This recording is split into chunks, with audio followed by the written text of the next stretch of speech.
Merci également de prendre sur votre pause de midi pour venir m'écouter parler de science. Donc, ma thèse s'intitule Étude de photocatalyseurs bifonctionnels à base de sulfure de métaux de transition pour la production d'hydrogène. Je garde un peu le suspense, je ne vous en dis pas plus. J'espère qu'à la fin, au moins, vous comprendrez un peu de quoi ça parle. Donc je fais mon doctorat à l'IRSE Lyon, ça veut dire Institut de recherche en catalyse et en environnement de Lyon, sous la direction de ces 4 chercheurs, Éric Kuzna, Louis Cardenas, Pavel Afanachev et Christophe Géantet. Et donc ma thèse, ça parle d'énergie solaire. Alors on a déjà dû vous en parler, j'espère, en tout cas c'est dans la tendance. Il y a un chiffre que moi j'aime bien, c'est dire que la consommation énergétique mondiale en énergie, ça équivaut à 0,02% de l'énergie solaire qu'on reçoit à la surface de la Terre. En d'autres termes, si on arrivait à capter 100% de l'énergie solaire en 1 heure, on serait capable de subvenir à nos besoins énergétiques pour l'année. Donc c'est considérable. L'un des problèmes phares de l'énergie solaire, c'est que il faut qu'on puisse le stocker. C'est une énergie qui est intermittente, donc on en a plein en été et la journée notamment. Et si on veut que ce soit compétitif, il faut le rendre accessible à n'importe quelle heure de la journée et de l'année. Donc il faut développer des systèmes de stockage. Il faut trouver un moyen de passer de l'énergie solaire à quelque chose d'autre, et nous ici on propose de le stocker sous forme d'énergie chimique. On propose de stocker l'énergie solaire dans des molécules, dans des liaisons chimiques, parce que ça donne une certaine stabilité à l'énergie solaire. Et donc on s'intéresse à ça. Et la molécule dont on parle de plus en plus, c'est le dihydrogène, 2 atomes d'hydrogène. Donc c'est une toute petite molécule. Et on dit souvent, je ne sais pas si on vous en a déjà parlé, on en parle de plus en plus dans les médias, je ne sais pas si ça vous parle. Oui, bon. On dit souvent que c'est le vecteur énergétique du futur, parce qu'on peut le trouver sous forme de gaz, de liquide, et donc on peut le déplacer, c'est pour ça qu'on parle de vecteur, et l'utiliser dans des voitures, dans des piles à hydrogène. Et là, j'ai été un peu provocateur, de manière assez raisonnable, mais j'ai mis vecteur énergétique de maintenant parce qu'on trouve de plus en plus d'applications. Il y a quelques mois, Alstom a mis en circulation un train qui fonctionne à l'hydrogène. Il y a aussi ce bateau, l'Energy Observer, qui fonctionne également à l'hydrogène. Il est alimenté avec des panneaux photovoltaïques et il stocke l'énergie solaire sous forme d'hydrogène pour s'alimenter constamment. Il y a on commence à réfléchir à mettre en circulation des bus à hydrogène, et il y a 3 compagnies au Japon qui sont lancées dans tout un business model pour essayer de mettre en place une sorte d'économie de l'hydrogène. Donc à partir du moment où il y a des industriels qui commencent à s'y intéresser sérieusement, c'est que c'est pour bientôt et que ça peut être rentable. Le problème dans la chaîne de l'hydrogène, à mon sens, c'est sa production, puisque 99% de l'hydrogène, c'est produit avec des ressources fossiles. Les grands principes, notamment, c'est d'utiliser des hydrocarbures, des ressources fossiles, de monter à haute pression et à haute température, et en sortie, on récupère H2. Bon, mais si on veut commencer à raisonner en termes d'énergie renouvelable, il faut un peu passer sur d'autres modes de production. Et notamment, il y a l'énergie solaire qui pourrait produire de l'hydrogène. L'application la plus industrielle actuellement, c'est de convertir l'énergie solaire en électricité via des panneaux solaires. Et avec cette électricité-là, ensuite on fait l'électrolyse de l'eau. On injecte de l'électricité dans de l'eau. On va casser la molécule H2O en dihydrogène d'un côté et en dioxygène de l'autre.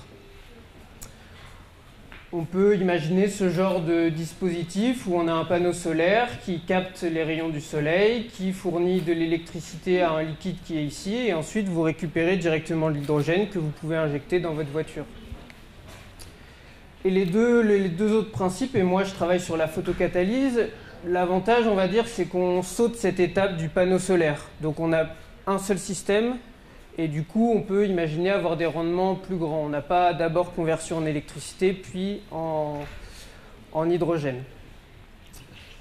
Donc voilà, ça c'est un schéma un peu scientifique. Pour résumer ce que je viens de dire, il faudrait qu'on arrête un peu les carburants fossiles et qu'on commence à réfléchir à ce qu'on appelle donc des carburants solaires, c'est-à-dire des carburants qu'on produit grâce au soleil. Donc ça c'est l'hydrogène. Donc pour résumer, la photocatalyse, ce serait un moyen d'une part de stocker l'énergie solaire, qui est une énergie intermittente, et d'autre part de produire l'hydrogène de manière propre. Donc c'est pour ça qu'on s'y intéresse. Alors maintenant, il s'agirait de savoir un peu ce que c'est que la photocatalyse. Donc ce qui se trouve au centre de la photocatalyse, le point clé, c'est le concept des semi-conducteurs. Donc je vais essayer, ou plutôt réussir à vous expliquer ce que c'est que les semi-conducteurs. Les semi-conducteurs, il faut voir ça comme un immeuble en fait. Un immeuble avec différents types d'étages. Au bas de l'immeuble, vous avez des appartements qui sont pleins à craquer, avec des habitants qu'on assimile à des électrons. Les électrons, c'est ce qui constitue l'électricité. Un courant électrique, c'est une circulation d'électrons en fait. Donc vous avez ces immeubles, ces appartements avec des électrons à l'intérieur, et c'est ce qu'on appelle la bande de valence. Sauf que ces électrons, ils sont un peu à l'étroit, donc ils aimeraient migrer vers ce qu'on appelle la bande de conduction. Ce sont des appartements qui sont vides et qui n'attendent qu'une seule chose, c'est de recevoir des habitants. Et le problème, c'est qu'entre les deux, il y a tout un tas de bâtiments, d'appartements délabrés en rénovation, ce que vous voulez. Et pour des raisons de sécurité et d'hygiène, on ne peut pas y habiter. Et donc ça forme ce qu'on appelle la bande interdite. Et pour passer de la bande de valence à la bande de conduction, il faut emprunter un escalier dont la longueur peut varier. Et il faut trouver un moyen de donner suffisamment de courage aux habitants, aux électrons, pour pouvoir migrer de la bande de valence et de la bande de conduction. Et ce genre d'analogie-là, ça permet d'expliquer les trois grandes classes de matériaux. Les métaux à gauche, où vous n'avez aucun appartement délabré, et donc les électrons, s'ils se sentent à l'étroit, ils peuvent passer de la bande de valence à la bande de conduction sans problème. Les électrons circulent, et donc vous conduisez l'électricité, c'est le principe des métaux. A l'inverse, dans les isolants, l'escalier est tellement grand qu'aucun habitant ne va avoir le courage de passer de l'un à l'autre, et donc le courant ne passe pas dans les isolants. Et entre les deux, donc, vous avez les semi-conducteurs, et le courant passe dans certains cas de figure. Il faut trouver un moyen de donner du courage à ces électrons, et donc il y a différents moyens. On peut chauffer le matériau, on peut créer des appartements dans cette bande interdite pour permettre aux électrons de se reposer sur le chemin. Et nous, ce qui nous intéresse, c'est on peut venir exciter le matériau avec des photons qui constituent la lumière. Et grâce à ces photons, en fait, on va permettre le passage des électrons de l'un à l'autre. Donc c'est ce qui se passe ici. On a un photon qui arrive, l'électron qui migre, et il laisse une place vacante. Et ce qui est un peu contre-intuitif en physique des semi-conducteurs, c'est que cette place vacante, elle a une existence au même titre que l'électron. C'est une sorte de particule, mais cette fois-ci on l'appelle trou, H pour hole en anglais, et celle-ci est chargée plus. Et donc après on exploite les électrons et les trous.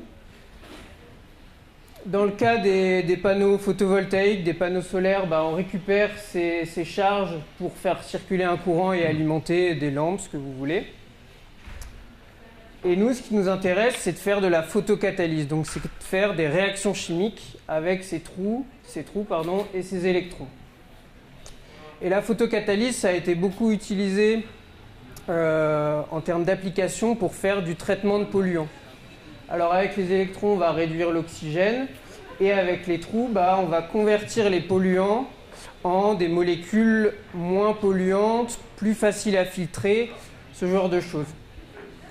Et donc, bah, on a ce genre de dispositif. Ça, c'est un dispositif, c'est un pilote industriel qu'on peut trouver dans le sud de l'Espagne, où voilà, on a de l'eau et de l'air, ou de l'eau ou de l'air, mais là, c'est de l'eau qui circule, et les semi-conducteurs qui sont ici vont faire qu'on va dégrader les polluants et traiter l'eau. Il y a une application un peu plus drôle, si on peut dire ça. C'est les verres auto-nettoyants. Vous posez sur votre verre ce fameux semi-conducteur et sous l'effet de la lumière, vous allez dégrader les polluants qui viennent se coller à votre fenêtre. Et donc là, on ne voit pas très bien, mais les verres auto-nettoyants, au bout d'un certain nombre de semaines, sont plus propres que les verres classiques. Et nous, ce qu'on va faire, c'est utiliser ces électrons et ces trous pour donc produire de l'hydrogène. Alors ici, on va venir oxyder une molécule organique, typiquement des alcools, pour générer des protons, un atome d'hydrogène chargé plus. Et de l'autre côté, on va réduire 2 protons avec 2 électrons, donner 2 radicaux, 2 atomes H. Et la deuxième étape, c'est de combiner ces 2 atomes pour faire la molécule d'hydrogène. Et l'objectif un peu de ma thèse, c'est de savoir qu'est-ce qui est limitant, si c'est la réduction du proton ou la combinaison des 2 atomes d'hydrogène. Donc voilà, j'y viens, je passe maintenant à ma thèse. Alors la démarche de ma thèse, c'est la chose suivante, c'est je synthétise des matériaux. Donc les photocatalyseurs, c'est, dans mon cas en tout cas, c'est sous forme de poudre. Et on peut assimiler ça à une espèce d'assemblage de briques de construction, avec comme briques de construction les atomes que vous pouvez voir dans ce très joli tableau périodique qui a été réalisé il y a quelques semaines. Donc le tableau périodique, vous avez différents éléments. Moi, typiquement, mon photocatalyseur par excellence, c'est l'oxyde de titane. Donc c'est du titane ici avec 2 atomes d'oxygène. Et comme tout seul, il n'est pas si performant que ça, on lui rajoute un certain nombre de choses. Donc ça va être, moi, dans mon cas, c'est pour ça, c'est la photocatalyseur bifonctionnel à base de sulfure de métaux de transition, parce que je rajoute des sulfures de métaux de transition. Donc c'est des métaux de transition qui se trouvent dans ce coin-là. Vous trouvez le nickel, le cobalt, l'argent, le ruthénium, le cuivre. Et à chaque fois, on lui rajoute un ou plusieurs atomes de soufre. Donc ça donne ce genre d'architecture. Donc je synthétise tout ça et après j'ai 2 choses à faire. D'un côté, je vais caractériser mes matériaux, essayer de comprendre comment ils fonctionnent, vérifier que j'ai bien synthétisé ce que je voulais synthétiser. Et puis à côté de ça, j'évalue les performances photocatalytiques de mes matériaux. En gros, je mesure la quantité d'hydrogène produite par tel ou tel matériau. Et après, je fais des corrélations.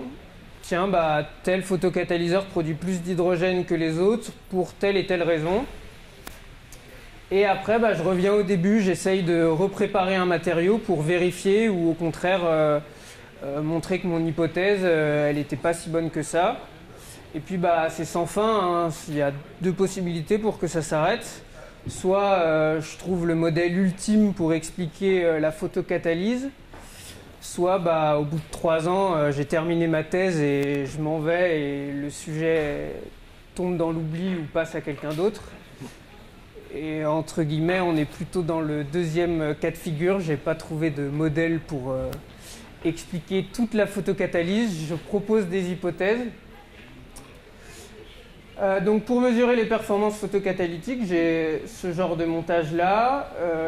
Je mets ma poudre, mon photocatalyseur dans mon réacteur, dans un mélange d'eau et d'alcool.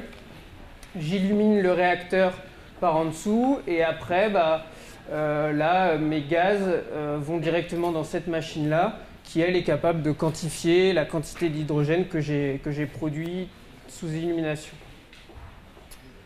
Et donc ça me donne ce genre de graphique avec typiquement, là je montre que mon sulfure de ruthénium, il bat tous mes autres sulfures, et notamment ce qui est intéressant, c'est de voir que dès que je pose quelque chose sur mon TiO2, c'est toujours meilleur que mon oxyde de titane tout seul. Pour la partie caractérisation, donc j'ai tout un tas de méthodes à ma disposition que je maîtrise plus ou moins bien. Alors j'en ai présenté que 3 ici. Donc il y a la microscopie électronique à transmission. C'est un espèce de gros microscope qui me permet de voir des choses très petites. Là on voit pas bien les échelles, mais typiquement c'est mon sulfure d'argent sur mon TiO2. C'est des particules de l'ordre de 80 nanomètres. Le nanomètre c'est 1 milliard de fois plus petit qu'un mètre. En gros, c'est un atome, c'est l'échelle de grandeur d'un atome, c'est 0,1 nanomètre. Et puis là, c'est mon sulfure de ruthénium. Là, on voit que c'est plutôt des particules de 1-2 nanomètres. Après, donc, il y a la diffraction des rayons X. En gros, si on vous assimile à de la matière, j'envoie des rayons X sur vous. Et en fonction de comment vous êtes agencé dans l'espace, vous allez renvoyer les rayons X sous un angle bien particulier. Et chaque poudre, en fait, chaque élément qui constitue ma poudre a un moyen bien particulier de renvoyer mes rayons X. Donc quand je sais comment ma poudre renvoie les rayons X, après j'ai une base de données où je peux dire ça renvoie les rayons X de la même manière que telle ou telle phase de sulfure par exemple. Et ça me permet d'identifier un certain nombre de phases. Ici c'est ce qu'on appelle un diffractogramme. C'est la manière dont mon sulfure de nickel a diffracté, renvoyé les rayons X. Et la méthode que j'utilise le plus, c'est la spectroscopie des la spectroscopie des photoélectrons X. Toujours si on vous assimile à de la matière, vous avez chacun des électrons, tout le monde est un atome pendant quelques minutes, et vous gardez vos électrons à vous, vous avez des électrons attachés à vous, et vous les gardez plus ou moins fortement. Et moi, je lance un rayon X avec une telle puissance que je vais vous arracher quasiment tous vos électrons. Et plus vous les tenez fortement à vous, et moins il va me rester d'énergie. Quand j'aurai réussi à vous les arracher, il me restera très peu d'énergie pour donner de la vitesse à cet électron-là. A l'inverse, si vous les tenez très peu, je vais dépenser très peu d'énergie pour vous les arracher, et il va m'en rester beaucoup pour leur donner une certaine vitesse. Et donc en fonction de cette vitesse à laquelle arrivent mes électrons sur mon détecteur, je suis capable de dire, tiens, ils étaient attachés avec telle énergie à mon atome. Et donc après, pareil, j'ai une table qui dit que chaque atome retient avec telle énergie ses électrons. Et donc ça me permet d'identifier un certain nombre d'éléments chimiques dans mes poudres. Et surtout ici, ça me permet de faire ce type de comparaison avec mon spectre, ma courbe XPS, en anglais X-ray photoelectron spectroscopie. Ça me permet de faire une courbe avant test photocatalytique et après test photocatalytique. Et là, typiquement, on voit qu'il y a des modifications, donc il y a des choses à comprendre. La stabilité de mes photocatalyseurs, c'est un peu le point noir de ma thèse. C'est pas tout le temps stable. Mais bon, pour moi, c'est grave, pour vous, un peu moins. Et voilà, et la conclusion de ma thèse, alors c'est ça, c'est que là je suis en train de formuler l'hypothèse dans mon manuscrit, comme quoi, en gros, recombiner les deux atomes d'hydrogène, ça se fait bien, et c'est plutôt la réduction du proton en atomes d'hydrogène qui est compliquée. Et donc ça veut dire quoi? Ça veut dire qu'après il faut synthétiser un photocatalyseur qui se focalise plutôt sur la réduction du proton que sur le couplage des deux atomes d'hydrogène. Et ça, après, ça permettra peut-être de faire grimper les rendements. Voilà, donc pour résumer, la photocatalyse, c'est un moyen de stocker l'énergie solaire et de produire de l'hydrogène de manière propre. Alors l'énergie solaire, il n'y a pas plus propre, c'est abondant, c'est gratuit, etc. C'est plutôt c'est plutôt comment on exploite cette énergie solaire qui après peut devenir coûteuse, moins propre. Mais l'énergie solaire, c'est au-dessus du soleil. La photocatalyse, donc ça tourne autour de la physique des semi-conducteurs et l'idée c'est d'exploiter les électrons et les trous qu'on forme pour faire des réactions chimiques.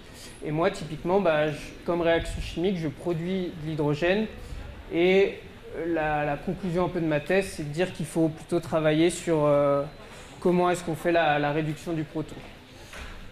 Voilà, alors bon, si ça a éveillé un peu votre curiosité, là j'ai mis mon adresse mail, mais je pourrais vous la redonner. Si vous voulez vous amuser aussi à taper dans Ecosia ou dans Lilo le nom de mes chefs, ils font d'autres choses que de la photocatalyse. Et puis, pour les puristes, il y a une publication scientifique avec beaucoup plus de détails que ce que je vous ai donné là, qui est publiée, et une qui ne devrait pas tarder sur ces travaux-là. Enfin, j'en sais rien si ça ne devrait pas tarder. Hein. C'est pas toujours facile de publier ces résultats. Voilà, juste un dernier message, c'est ce que je vous ai dit au tout début. L'énergie solaire, si on arrive à capter 100% de l'énergie solaire qu'on reçoit pendant 1 heure, on serait tranquille pour les 365 autres jours.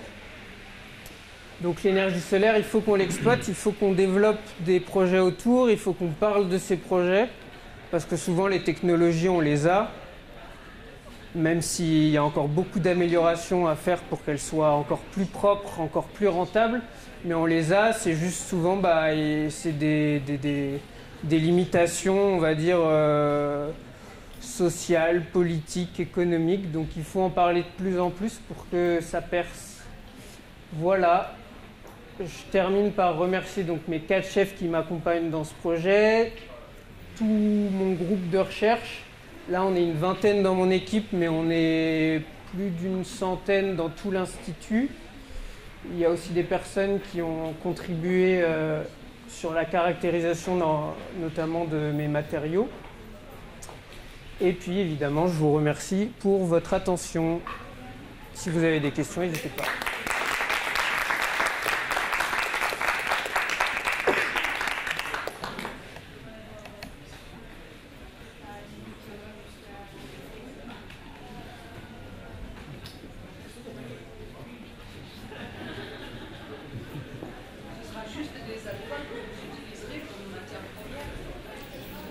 Alors, l'idée de base, effectivement, c'était de faire ce qu'on appelle la photo, je connais le nom en anglais, mais en gros, c'est effectivement de convertir l'eau en hydrogène et en oxygène juste avec la lumière.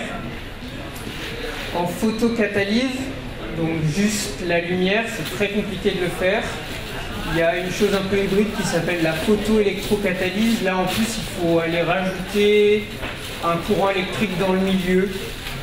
Ça se fait plutôt bien, mais c'est pas encore économique et c'est pas compétitif avec l'électrolyse de l'eau, etc. C'est effectivement le but ultime, mais on se rend compte qu'avec des matériaux simples, ce ne sera jamais possible. Donc l'alternative qu'on envisage, c'est effectivement de convertir plutôt des alcools.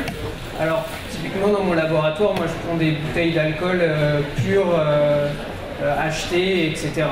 Mais on va tendre petit à petit vers des systèmes où on utilise des alcools qui viennent de la biomasse ou des sous-produits de l'industrie qu'on cherche à valoriser ou des alcools qui sont dans des eaux usagées, des choses comme ça.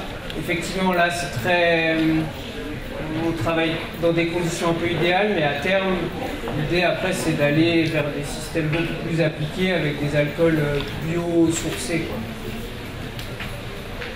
Et vous mettez le catalyseur dans l'alcool? Oui, en fait... la lumière arrive juste le catalyseur. Alors, ça, effectivement, il faut le prendre en compte. Souvent, nous, on travaille plutôt avec un mélange eau-alcool qui fait que ça absorbe pas trop la lumière. En tout cas, pas la lumière qui nous intéresse. Ça va venir filtrer les infrarouges, par exemple, des choses comme ça. Mais les ultraviolets, très peu. Donc là, on peut faire de la photocatalyse avec ça. Mais après, effectivement, si on va dans des systèmes plus compliqués, un peu opaques, où on perd de la lumière, ça peut aussi jouer sur la quantité d'hydrogène produit.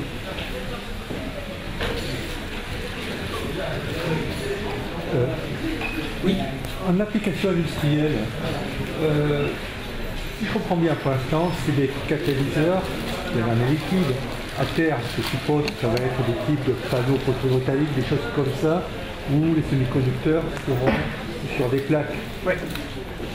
Tout à l'heure, vous parliez de polluants. Est-ce qu'on peut imaginer, vos recherches actuellement, c'est orienté sur des polluants type gazeux, ou ça peut être des polluants type liquide? Alors, effectivement, donc, là, pour l'instant, nous, c'est tout en... Voilà, c'est tout en suspension dans l'eau. Ça pose la question, une fois que j'ai fini mon test, est-ce que c'est si facile que ça de récupérer ma poudre?